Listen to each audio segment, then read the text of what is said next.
It feels like we say this at least once every 2 weeks, but could that have been the worst loss of the year?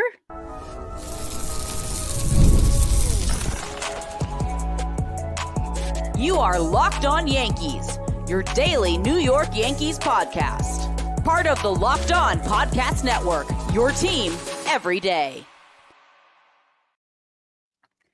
Welcome to Locked On Yankees. I didn't even do the settings right because I'm so mad right now. Brian's here with me as I do the intro. Welcome to Locked On Yankees, part of the Locked On Podcast Network, your team every day. Thank you for making us your first listen every day. I'm Stacey Gotsulias.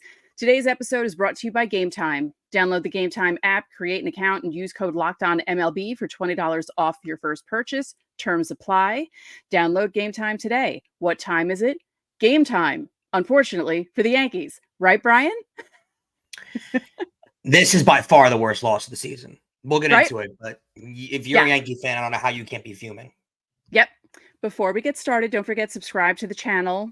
Subscribe to the podcast on whichever platform you like listening to us through headphones. Subscribe to the YouTube channel, like our videos, hit the bell so you're notified when our videos go up. So tonight's show, previewing the finale of the Ranger series, which is a rubber game again, because the Yankees are allergic to sweeps. They're allergic to wins, apparently. I don't know. Segment 2 is kind of a toss-up, like because of how the game was played. We have more things to discuss than we thought, but one big thing is going to be Clay Holmes because. But first, let's discuss this. I think the thing that annoys me the most, Carlos Rodon pitched his butt off. He did what you wanted him to do. You wanted him to come out strong, have a good game. The only blemish was that one home run, 11 strikeouts. He looks great. Then the offense can't do anything until later in the game. And then you're thinking, okay, at least they scored some runs. This will be good. And then. Well, the team did play well. That's what bothers me the most. The team actually played well. They manufactured runs later. They didn't score with Judge and Soto helping them out. They didn't use only like home run ball. It was a lot of good base running. It was a lot of they really played like a playoff team. Let's be real. They played like a playoff team. They had a great starting pitching. They manufactured runs. They scrapped away, and they put their non-closer in to close the game, and he did what he's done all season. And now they're going to act surprised. This is what happened. I'm not going to be able to listen to the post game because we're doing the show live, but I'm sure Aaron Boone right now in Arlington, Texas, is telling you that Clay Holmes had good stuff and he liked what he saw. And I'm sure that's exactly what the heck you're hearing. And I don't know at this point how the Yankees, again, there's many things that we've discussed over the last week of how the Yankees could possibly look themselves in the mirror and tell you, tell anyone that's listening to the show how they are committed to winning. When you don't call Jason Dominguez up, when you're calling up Duke Ellis and you decide to pinch run the kid. Let's before we even melt down about Holmes, because I know that's coming. I get that you want to pinch run the kid. Totally understand. Stacey, if he's on the team for the purpose of running bases, I totally understand that you want him to steal bases, create havoc, all good and well. If he's on the team for that purpose, why in God's name is he pinch running in front of Soto and Judge with 2 outs? You're not going to have him run with 2 outs in front of those guys anyway because you don't want the bat taken out of their hands. So why is he pinch running there? Like you just had to get him in the game for some reason? You had to find a lane for him? The decisions make absolutely no remote sense whatsoever. And then we have to keep continuously going forward with the Clay Holmes is the close. He's not a closer. Okay, and I know relievers have years where they're really good and they're really bad and they're flip-floppy. That's Edwin Diaz has been that his entire career, where he's great one year and he's awful the next year. Totally comprehend that. Guess what? This is an awful Clay Holmes year. And whatever the reason is, he can't be closing games this year. If he comes in next year and lights it up and he's amazing, wonderful. Make him the closer in 2025. Right now, he's not a closer. And I don't want to be this guy because I can't stand these Yankee fans. But let's go back to the if George were here era, and let's go back to how about if Joe Torre were managing the team, or how about if Joe Girardi were managing the team, or how about if any of the past managers managing the team? Guess what? Clay Holmes would not be closing games at this point. He would have stopped closing games in early August. You know who else would have stopped closing games in early August? They were pitching this poorly. Mariano freaking Rivera. any closer they would have had in pitching at this level would have been done. And yet, for some reason, because we're in an era of being afraid to hurt guys' egos, and we're being afraid to hurt baseball players' feelings, because it's all about lovey-dovey and love your teammate, and let's make sure everyone feels coddled and warm with their blanket on instead of actually being baseball players. We're going to keep him in and tell him how good his stuff is and how he just got unlucky and everything like that. Stacey, he's not getting lucky. He walked the bases loaded. Like, it's not like it's hit by pitches and weird. It's nothing to do with that. He can't locate the zone. He walks the bases loaded, and the last hitter, he leaves a slider right over the center of the plate that my sister could have hit 400 feet. I can't anymore. I love my sister. She's super athletic, but I don't think she can hit a baseball 400 feet. I've just had it with the constant coddling and the constant, this guy's playing great. We've dealt with it all season and all of the last 4 seasons, but all of the last 6 years that Boone's been here. It's every damn year. Whenever a guy plays poorly, it's never that guy's fault. And the most annoying part of the whole thing, before we get your thoughts on it, is how in the world could this team have played so well tonight? Like this tonight's formula, my open for the show tonight, in the notes that I was taking on my phone as watching this game, my notes for tonight's open of tonight's show, I kid you not, were how look at this game and be super confident going into the postseason, because they won a baseball game tonight against a team that's fighting for something in Texas. They are still alive. They won a game tonight, or they would have won a game tonight as a playoff team. That is how playoff teams win baseball games. You get good starting pitching, you get good bullpen pitching, and you somehow manage to scrap and manufacture runs when your top hitters are doing piddly squat that night. And yet they find a way to lose it. Like a bad team, they found a way to lose the game because they are obsessed with proving you that this is their closer. The same reason they're obsessed with proving you that Dominguez is not ready to come up. And I don't know what you could possibly have to say, but dear God, is this the worst loss of the year? Because the Orioles won and because they're minus 400 tomorrow against the White Sox. Right. Well, this was my reaction to the game. And if I wasn't afraid of breaking my laptop, I would have tossed it somewhere, but I need my laptop in order to do the show. It's just night after night of, well, okay, wait, let's rewind a little bit. The first how many innings where they couldn't hit Andrew Heaney was extremely frustrating because it was another instance of the Yankees not being able to hit lefties, which is going to be a problem for them. Now, it was good that they came back against the bullpen, but this not hitting against lefties thing is a big, big problem. What do you think teams are going to do against them? I mean, yeah, that's going to be a playoff formula for you. Yeah, so they need to figure that out in some way. But DJ LeMahieu,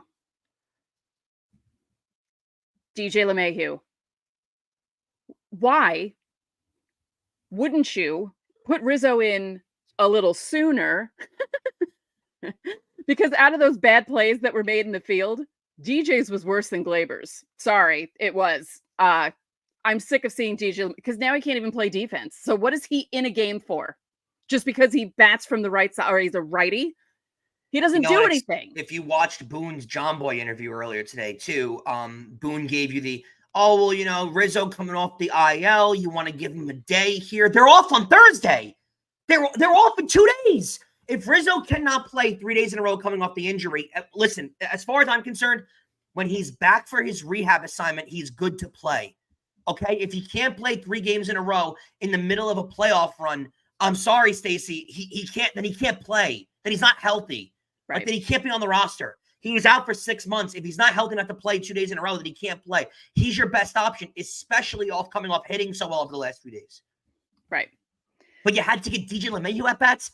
Has LeMahieu not had the time to prove himself? Let's continue this in segment 2. Also, we'll look at your comments because there are a ton of them, and there are a ton of you in here, and we appreciate you guys coming in here and commiserating with us because, oof, gosh, that was frustrating. Don't forget, subscribe to the channel, hit the like button on our videos, hit the notification so you know when our videos go up. Reply to the pinned comment on our videos Monday through Thursday. I will put that in after this stream is done. If you would like your questions answered for Fan Mail Friday, if you would like top priority for Fan Mail Friday, if you'd like roster moves as soon as they happen and rehab updates and all that good stuff, you can join the Locked On Yankees Insiders Club. There's a 14-day free trial. Coming up next, we're going to continue this discussion because there's a lot to talk about with regards to the Yankees blowing this game and certain aspects of the game and the managerial decisions. So we'll talk about that next.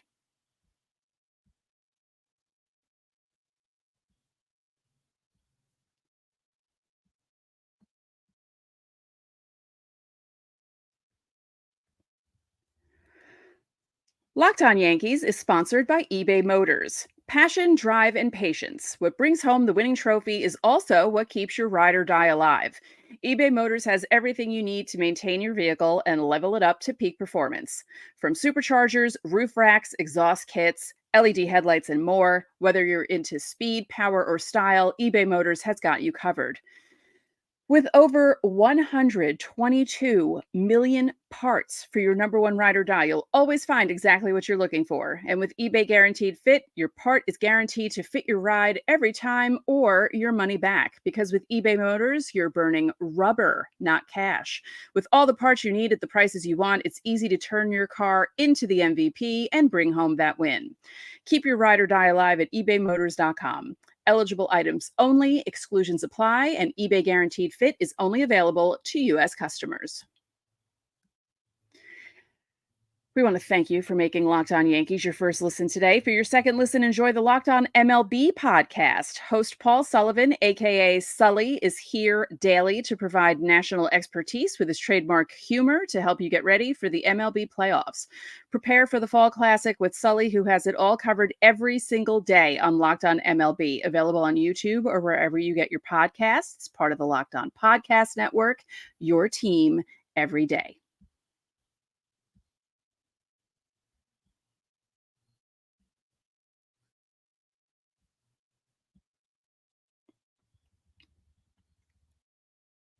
Oh, and one more thing. Don't forget, you can catch every pitch of the Yankees hometown broadcast with SiriusXM. Just download the SXM app and search the word Yankees. So there was a lot of reactions, I want to say, on social media when the lineup came out. And the reason the lineup was because of the lineup was the way it was, obviously, was because they were facing a lefty. So you saw Jose Trevino, you saw DJ LeMahieu, you didn't see Austin Wells, and you didn't see Anthony Rizzo. And it's just so frustrating because, like you said, what they did toward the end of the game before the ninth inning, obviously, before the bottom of the ninth, Jazz doing what he does on the bases and the good running on the bases and the manufacturing the runs and, winning in other ways other than Judge and Soto, who both really need to wake up. Judge is gone the longest without a home run since July, when he went July 3rd to July 11th without hitting a home run. It's the same time that he hasn't hit a home run. How dare you, Aaron Judge, after we sang your praises and we're talking about how you're going to hit like 63 home runs and now you haven't hit a home run in a week. How dare you? No, it's just really frustrating. This was a win. It was a win. And Clay Holmes blew it. Aaron Boone blew it by bringing Clay Holmes in. As we keep saying, the fewer outings in a row Clay Holmes pitches and the more rested he is, the worse he looks. Well, and the saddest part is it's a win on a night that the Orioles won again.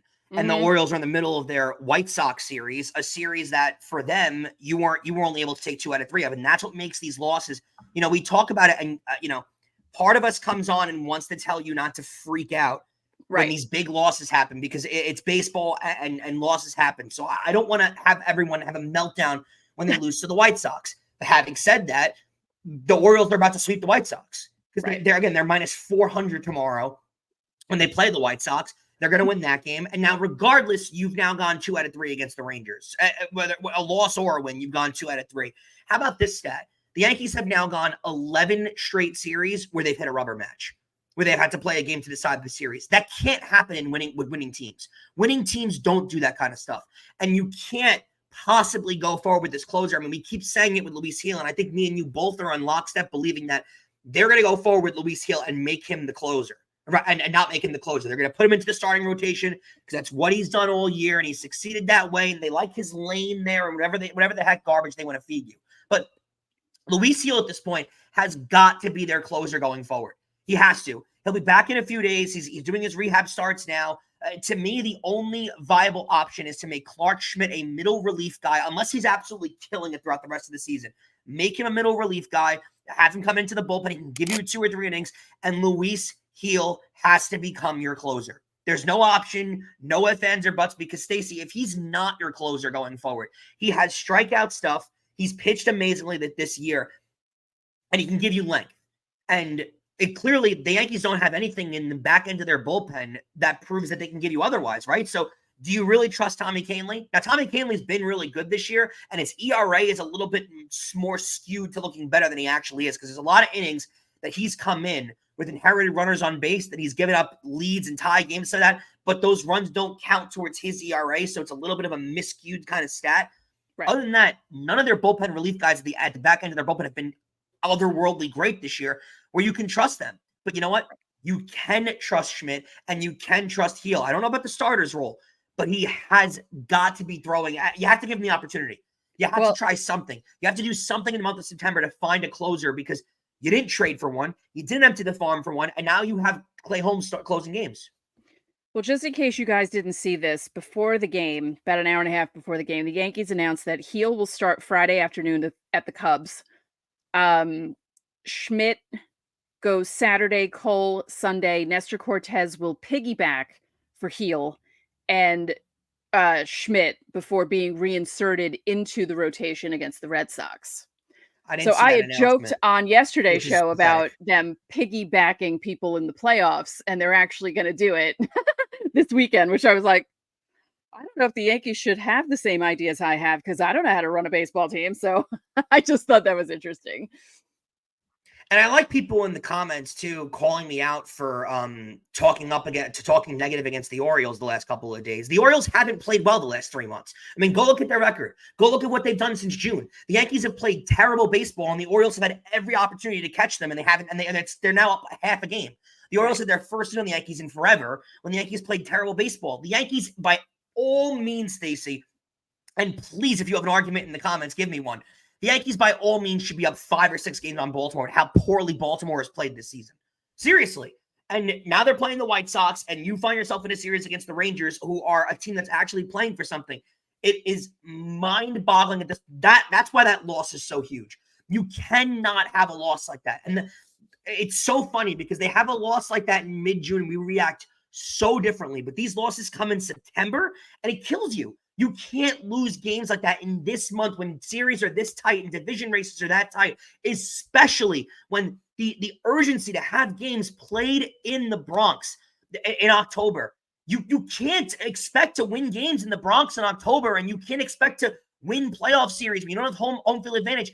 We are going to be talking, I can guarantee you, a point in October when they're in a playoff series where we wish the next game was being played in the Bronx, or they just get a big win in the Bronx, and we wish they weren't heading on the road. And you're going to look back at a game like this and say, well, geez, if Clay Holmes wasn't closing that game, they might have a different, indication here. And I get it. You don't want to empty the farm system. You don't want to mortgage the future. I get that point. I do. But Stacey, there needs to be some ebb and flow here, because I go back to July and I wasn't in favor of emptying out Spencer Jones, and I didn't want the entire farm to be open. But Mason Miller was available, and he doesn't finish out that game giving up a grand slam. He doesn't load the bases there. And I don't want to take up the farm, but you could very easily lose Soto this offseason, and this was your one chance. So how do you not go all in at that point? And they didn't go all in. And I said this 1,000 times, and I'll stick by it, and I know you're in agreement, that there wasn't that guy that you needed. There wasn't that unbelievable Yoenis Cespedes from 2015 kind of player out there that was available. So I get that. Mason Miller is that kind of closer. And if you believed you were a closer away, you would, and if you identified that Clay Holmes wasn't a closer, and if you weren't so obsessed with always proving that you're the smartest guy in the room, you would have not kept Clay Holmes as your closer, and you would have went out there and got Mason Miller. Yeah. Instead, they decided not to do that, and look at the position you're in. And I can keep seeing all these comments, and I'd love to bring one of these up because I think that this needs to be shown for the importance. We should absolutely 1 zillion trillion billion million % care about what the Orioles do every single night, Paul. Oh yeah, we're at that point now. It's September. We have to worry about what they're doing because the Yankees are in a race with them for first place in the AL East. The Yankees need to win the AL East and the American League. Not just the American League East. The American League is that race is. You should have your ESPN, your MLB.com, whatever the heck it is, notifications set every single day to what the Orioles are doing along with the New York Yankees. Okay? You should listen to every single Locked On daily podcast that comes out and be aggravated when you hear that the Orioles are the team that are winning games every single night. Because the Orioles have had a terrible bullpen all year. You know what they have? A really good closer. The Yankees don't have that. The Yankees can't close games. The Yankees going into a game in a 1-run lead cannot close games in the ninth inning. And if you're, I'm assuming a lot of people in this chat are 90s babies and 90s Yankee fans and lived through that whole dynasty. What did they have? And what was a really key piece in winning those games? A really good closer. And good setup men. And you have none of that. That bullpen was amazing. And no matter who you slotted in there, too, because, the bullpen in 96, 97 was different than the bullpen in 98. Some of the parts were still the same, but some of the positions were different because, Mo wasn't the closer in 96. That was Wetland. He was the setup guy. So it's just, I don't understand how, if anyone watched the post game, let us know what their comments were on Holmes, because I can't even imagine. But we know what it is. You know it. You know it was said. You know it was because you don't want to kill the guy's confidence. So it was. Oh, I liked what I saw. That that's what it was. Had good stuff. Got unlucky with a couple of calls there. And by the way, the umpire tonight was unbelievably generous behind home plate. Oh yeah, very very generous strike zone. So even more of a reason why Clay Holmes should have been able to kind of pick at the zone a little bit. Get into that either. I'm sorry, but this just made me feel really ancient. Finja. I was born in 2009 in December. I've never seen my team win a World Series. I mean, Finja, first of all, go to bed. It's almost midnight. You should be going to bed. You have school tomorrow. What are you doing? I was 15 in 2009. So my reaction was saying that when the championship was yay, and then school time. And then I had to go to bed. So I didn't get to celebrate or enjoy it really much either. So I feel your pain a little bit. You were like 12. You were born in 1997. Yeah. You were 12. I was 35. I was 35 when they won in 2009. So yeah, so you remember. I remember very well. Yes, I remember everything very well. We are going to move on to the next segment. We will look at more of your comments, obviously, and we will preview the last game of this. What could have been a sweep. We could have been previewing this as, the Yankees have a chance for a sweep, but no, it's another rubber game because God forbid the Yankees give us good things to talk about. We'll see you in a few moments.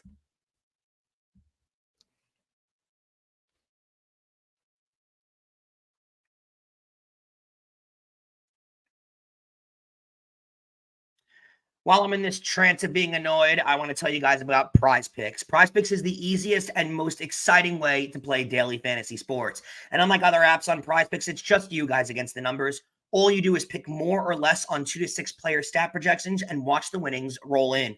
You can now win up to 100 times your money on PrizePicks with as little as 4 correct picks. You can turn $10 into $1,000. All you got to do is sign up today and get $50 instantly when you play $5. You don't even need to win to receive the $50 bonus. It's guaranteed by PrizePicks. Guys, the regular season football is less than 48 hours away. What is more exciting than that? If you need something to distract yourself from the Yankees not being able to win, we're right around the corner from football being back. You could bet everything you want on PrizePicks. Will Patrick Mahomes throw for more or less than 4,300 yards? Will CJ Stroud's sophomore season impress? Can he throw for more than 4,000 yards? All you got to do is enter your season picks within the next 48 hours before week 1 kicks off. Download the PrizePicks app today and use code Locked On MLB and get $50 instantly when you play $5. That's code Locked On MLB on PrizePicks to get $50 instantly when you play $5. You don't even need to win to receive the $50 bonus. It's guaranteed. PrizePicks, run your game. And guys, Locked On Yankees is also brought to you by Game Time. Don't you love going to live events? And if you do, you know there's something about the energy of being there in person. It's unbeatable. Guys, I know the Yankees keep losing games, but if they can get those home games in the Bronx, you and I know as well as anybody else, there is no better atmosphere than the Bronx in October. That chill in the air that we're starting to feel already, the hoodie weather, that importance of a big game. You know when it's a little chilly outside and you're going to a baseball game, it's a really important game. And the atmosphere in Yankee Stadium is unlike anything else. And with Game Time, it's never been easier to get the best tickets to the big events. They've got a new feature called Game Time Picks, which does all the hard work for you. Instead of searching for thousands of tickets, Game Time Picks will filter out all of the fluff, and it'll show you the absolute best deals on great seats. Plus, Game Time will break down into different tiers. So whether you want a premium experience or just the best bang for your buck, it's all right there. And I can mention one more thing. There's a favorites feature where you can get a panoramic view from your seat in the app before you buy it, so you know exactly what you're going to see. All you got to do is take the guesswork out of buying tickets with Game Time. Download the Game Time app, create an account, and use code Locked On MLB for $20 off your first purchase. Terms apply. Again, create an account, use code Locked On MLB. That's LOCKEDON MLB for $20 off. Download the Game Time app today. What time is it? It's game time. Welcome back to Locked On Yankees. We have 169 viewers. Nice. Remember that you can catch every pitch of the Yankees hometown broadcast with SiriusXM. Just download the SXM app and search the word Yankees.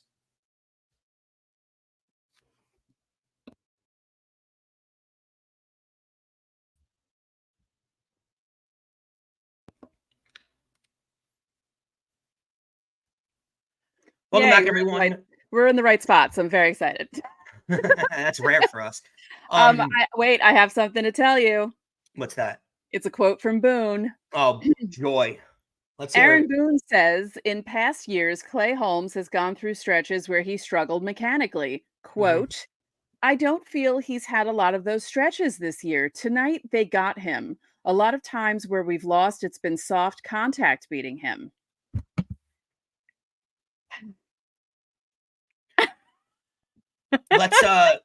It's football season, right? Less than 48 hours, I expressed in the read how excited I am. Let's go to a famous football quote, right? I'm going to reverse it. A win is a win is a win is a win is a win. Well, for the Yankees and Clay Holmes coming in a one-run game, a loss is a loss is a loss is a loss is a loss. Doesn't matter if it's soft contact, a 900-foot grand slam on a hanging slider, or he walks the winning run in. A loss is a loss is a loss is a loss is a loss. They lost the baseball game. The Orioles are still a half game up. Whether it was a 9 billion foot grand slam like there was last night, or it was a walk or soft contact, it doesn't matter. They lost. They lost the baseball game. I don't want to hear the excuses anymore, Stacey. It's gotten so ridiculous at this point. I just, oh my God. I quote tweeted it while you were doing the live read. And I said, I want to bash my head into a wall. This man makes me want, not Clay Holmes, I mean, he does too, but Aaron Boone makes me want to bash my head into a wall nearly every time he speaks. It's just, and I say it all the time.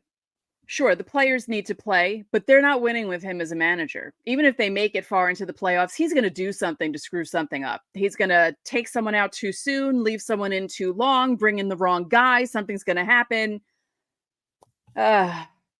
Dear, I'm not of the generation of not having baseball teams travel without team psychiatrists, and I'm not of the generation of not having telling players just get over it. I get it that sports is a really tough industry to succeed in. Totally understand. Here's what I want to say.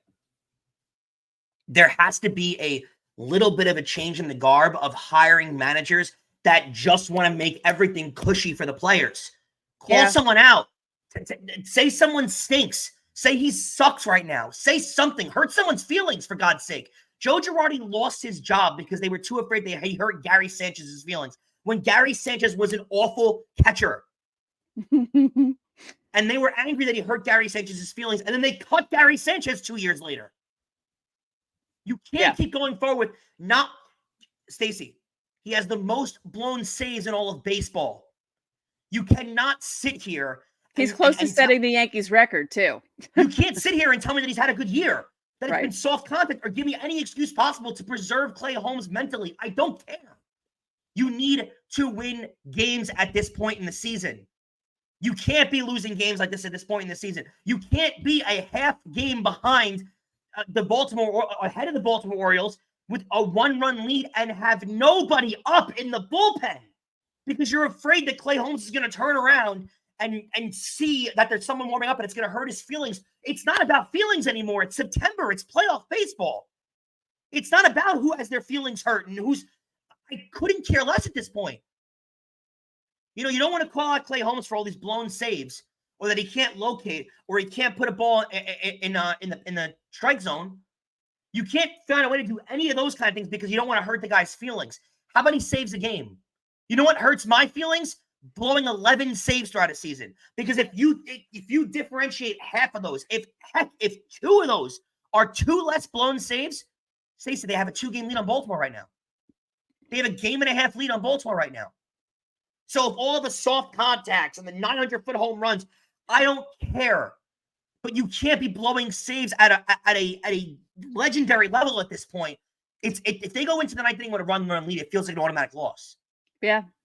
And while other teams taking themselves seriously, you keep trotting him out there. You made Langford look like Barry Bonds getting under a ball, hitting it into the third deck of Yankee Stadium tonight. For some reason, too. And I don't want to get on Trevino. And this isn't about Trevino because I think it's more of a missed pitch of him than it is the call. But a slider up in the zone, that was the call there. I mean, all we hear about is how great Clay Holmes' sinker is. Right?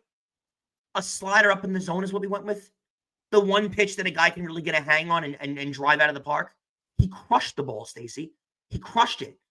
I don't know. And then, like you just told me, their plan is to go with Luis Gil as the starter in Game 1 in Chicago. How can you not try anything differently? I can guarantee you Friday, if they're up 3-2 in Wrigley, they're going to trot Clay Holmes back out there. Yep. I don't know how you can't try something different at this point. I don't. They're set in their ways, I guess. And I don't know. I'm like at a loss for words here because I just can't even. God. Okay. So Game 3 on Wednesday night, Marcus Stroman against Nathan Eovaldi. John Gray is now out for the rest of the season. He has a foot injury. So, because the Rangers had to shuffle their rotation. So that's going to be the matchup. Stroman is 10-6 with a 3.81 ERA. Eovaldi is 10-7 with a 3.6 ERA. So they're pretty similar there. Eovaldi historically kills the Yankees too. Yeah.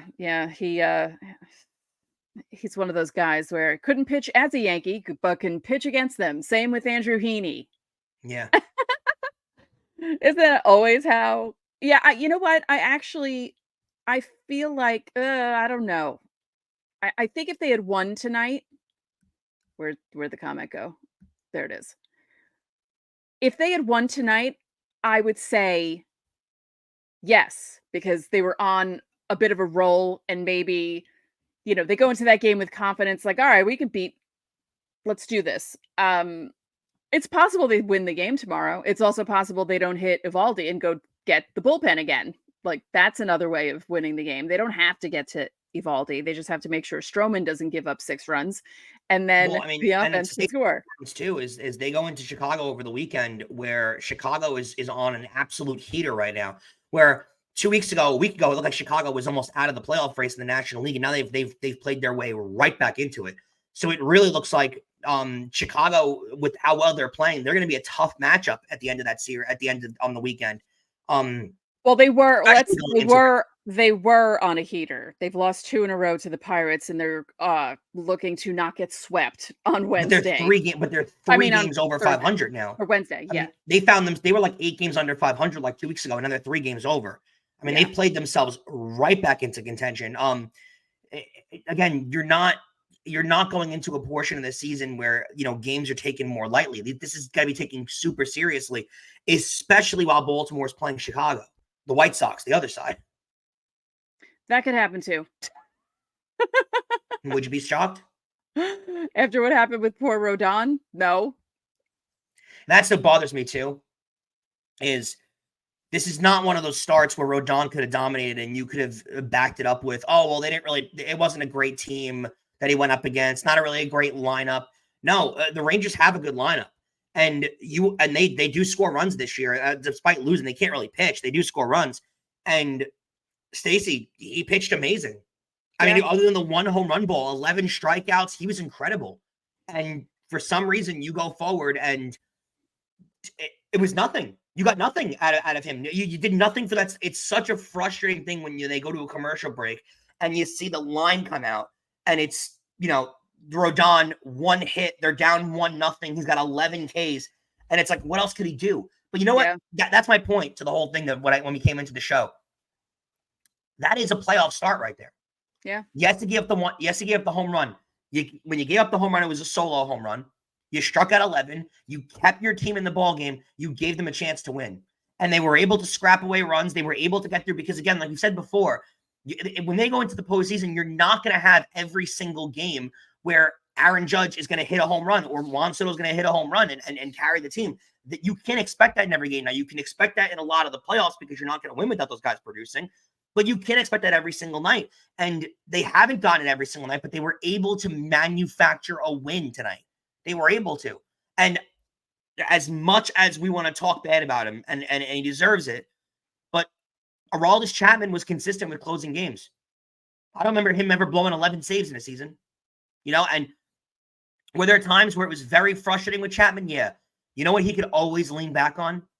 He had that strikeout pitch. Clay Holmes doesn't have that. And I don't know how, as a closer, you can get by without having that, especially with the shoddy bullpen behind you. So, where'd it go? Oh, here it is. It's not that far behind. I doubt they're going to get there because, you're not talking 4 more blown saves in 1 month in September. That's a crazy amount in 1 month, but it would be 3. Who knows? He's at 11 already. Well, 3 would tie it. 4 would break it. That's a lot of blown saves in a month.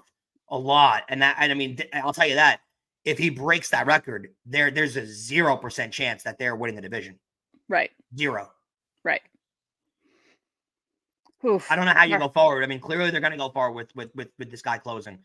I don't know how you, and I don't know how you don't try anything. And I want to bring this up because it needs to be stated that this comment right here.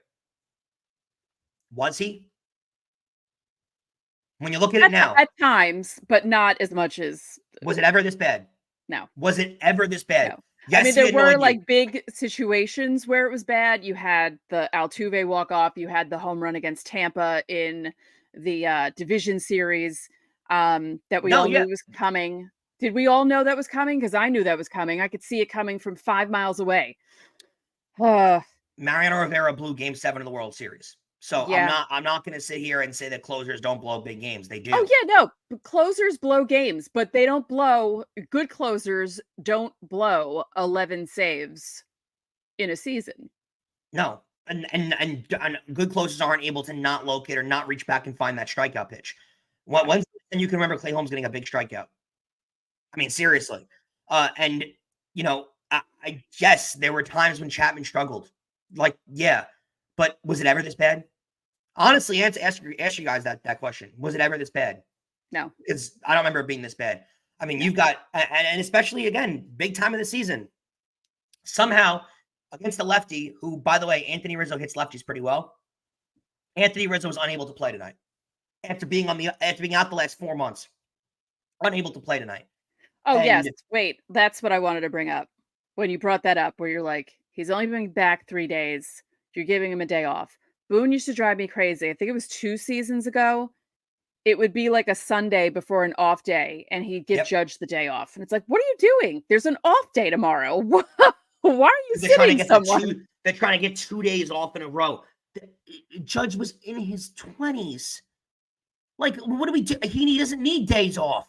And I know Rizzo's in his 30s, and I know you want to kind of preserve his body coming off of an injury. I totally get that. But if he's not 100% healthy and he can't play every single day, I'm sorry, Stacey, then he's not available to come back. But if he's got to come back for 2 games and hit the ball really well and then come back, and all of a sudden it's like, nope, got to get him a rest day because Rizzo will play tomorrow and then he'll be off, and then they'll have an off day on Thursday. Again, they're off in 2 days. You have to give – Rizzo hits lefties well, and Heaney does not have great numbers against lefties to begin with. So they should have been able to hit him. Well, they can't hit lefties this year to begin with. Rizzo has a good track record against lefties. This is why it confuses me, right, the analytics, because you want to claim that you use all the past numbers to develop your game plan. Well, Rizzo hits lefties very well. And we've been proven over time that given 2 days rest is more productive for players than the 1 day rest. So if it's 2 days rest and Rizzo hits lefties really well, why would you not pitch him against the lefty and Heaney before seeing Eovaldi tomorrow? So it's like we want to use the analytics as a crutch sometimes to blame it when they lose. You know, when the Yankees lose, Boone gets to blame the numbers. But when they win, it's his, he did this. It's funny how that works. I tend to agree with you, and I think they can win a championship with this manager because I think it's not football where, in spite of terrible coaching, I think in baseball you can win sometimes. I think there's teams that are that good. Like, I think that Red Sox team in 2018 would have won a championship. You know, Alex Cora is a great manager, but it didn't really matter. You know what I mean? Like that team won 108 games and was unstoppable. I mean, yes, Joe Torre was an awesome manager. That 98 team could have won with a garbage can. No pun intended with the Astros. Let's use another acronym. But this cup could have won a World Series, that 98 team. The 98 team was ridiculous. So I think a team could be good enough to win. You know, the 2018, was it the 2018, whatever Yankee team that they had a couple of years ago where they won 103 games. That team could have won that team could have won a ton of games with any manager managing them because the team was super talented and everyone was hitting on the right path. So I'm not going to sit here and argue that they can't win with Aaron Boone. 2019 was the season where they had 30 guys on the IL. I know, but the team played at a ridiculous pace. So I think it always has more to do. I think basically what I'm trying to say is a manager, coach, whatever you want to say, can screw things up or has a lot more of an input in football than it does in any other sport. So I think in baseball, we've seen terrible managers win World Series. We just have. Aaron Boone is not. He's not going to. I am willing to bet my hair right now that he will not win a World Series with the Yankees. If they somehow win a pennant this year, then, or a World Series, you're going to shave your head? No, I'll cut it into a pixie. That's not fair. No, we need full shave. No. There's no full shaving. I don't have the right shaped head for a full shave. Pixie is like that. I had that 10 years ago. I don't know. I mean, you're willing to bet your hair that I can't win a championship with Aaron Boone. I mean, go hard or go home, you know? Do you know how short a pixie is? I'll show you a picture because I'm not shaving it. But yeah, look, Jared Williams. He's like, no, don't shave your head. No. But that's how sure I am that this team is not winning a World Series with Aaron Boone as the manager. They're just not. They're not. They could have the most talented team ever, and he would still find a way to screw it up. That's all I'm saying. All right, one more time. You can catch every pitch of the Yankees hometown broadcast with SiriusXM. Just download the SXM app and search the word Yankees. We'd like to thank you for making Locked On Yankees your first listen. Now go check out the Locked On MLB podcast. Prepare for the Fall Classic with Sully, who has it covered every single day. You can find the link to Locked On MLB in the description, so you don't need to search. It's part of the Locked On Podcast Network, your team every day. To everyone in the chat, there's a lot of you. We had over 200 at one point, so thank you very much because, hey, we always do better numbers when the Yankees lose. Probably because you know that we're going to be yelling on the show, especially after a loss like tonight. But again, thank you for joining us during this rant session. And oh yeah, we have exciting news in case you didn't know, in case this is the first show you're listening to or watching this week. So not only do we cover your team every day, but we are going to give you instant episodes after every single game. Check out the Locked On Yankees postcast. It'll be right here on the Locked On Yankees podcast feed, as well as streaming on the Locked On Sports New York YouTube channel.